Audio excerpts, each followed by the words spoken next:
સુરેન્દ્રનગરમાં ગરમીના કારણે હીટસ્ટ્રોકની ઘટનામાં એસટી બસના ડ્રાઈવરે જીવ ગુમાવ્યો। રાજસીતાપુર નજીક ચાલુ બસ દરમિયાન ડ્રાઈવર રામદેવસિંહ પરમારને અચાનક ગરમી લાગતા તબિયત બગડી હતી।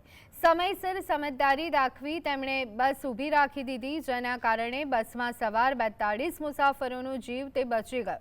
પરંતુ ગણતરીની જ મિનિટોમાં ડ્રાઈવરને હાર્ટસ્ટ્રોક આવતા તેમનું મોત નીપજ્યું હતું। સુરેન્દ્રનગરમાં તાપમાન 45 ડિગ્રી નજીક પહોંચ્યું છે। ઘટનાની જાણ થતાં એસટી વિભાગના અધિકારીઓ હોસ્પિટલ દોડી આવ્યા। ગરમીના કારણે બનેલી આ દુર્ઘટનાએ સમગ્ર વિસ્તારમાં ચકચાર મચાવી છે। આમ જો તો 3 પેઢીથી અમારો બધો પરિવાર એસટીમાં જ છે।